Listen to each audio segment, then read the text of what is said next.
Welcome back. There have been dozens of shark sightings off the northeast coast this summer and already at least 5 attacks off Long Island. And this is all part of a larger trend. More shark sightings and attacks in recent summers. So what's going on and what should you know before stepping in the water? Meteorologist Ryan Breton takes us on a trip to Cape Cod to speak with the experts.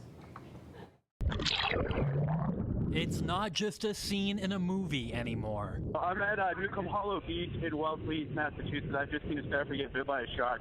September 2018, Wellfleet on the Cape, the site of the first deadly shark attack in Massachusetts since 1936. Just 2 summers later, up the coast, Bailey Island, Maine, a woman killed in that state's first on record. Positively identify this as a great white shark. The big question is, are there more white sharks, or are we just, paying more attention? And I think it's a bit of a combination of both. Dr. Greg Skomel, renowned marine biologist and shark researcher for the Massachusetts Division of Marine Fisheries, has made a career out of following these animals. And it wasn't really until 2009 that we started focusing on white sharks.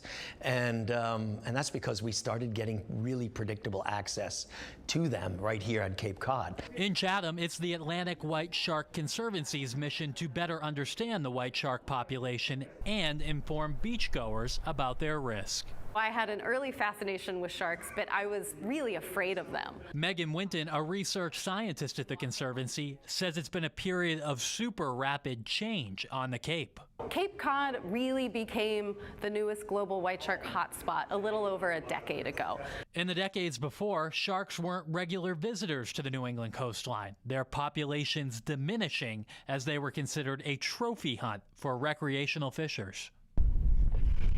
Seals were also absent from Cape Cod for a really long time as a result of hunting efforts. The rebound of both the seal and white shark populations represents a conservation success story that's getting a lot of attention.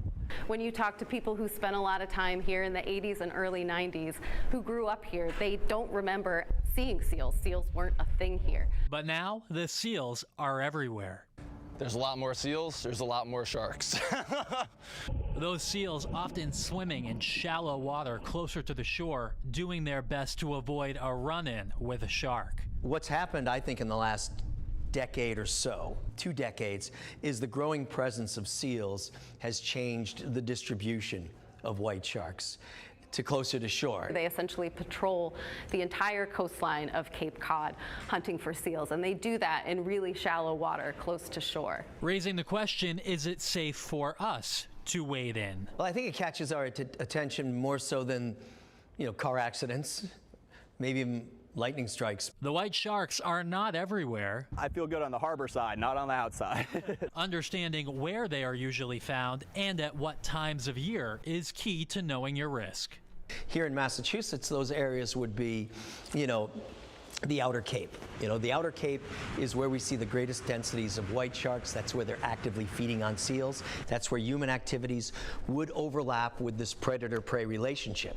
And so the probability of being bitten, although low, comes up a little bit. Seals are found in the waters year-round, but the white sharks are not. So there's definitely something that constrains the presence of white sharks and when they can be here. And what constrains their presence is water temperature.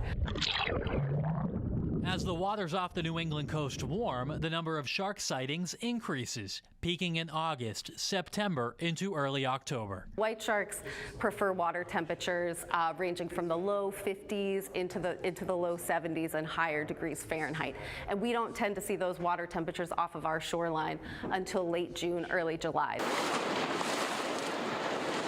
But unlike around the Cape, in the waters of Long Island Sound, the experts say you probably won't find sharks. If I'm swimming anywhere in Long Island Sound, I'm not concerned at all about shark attack because there's no documented attacks there and there are no highly, dangerous animals that are going into Long Island Sound, other than, jet skiers and power boats, right? So, you got to have a sense of where these animals are spending their time. In Chatham, Massachusetts, meteorologist Ryan Breton, Fox 61 News.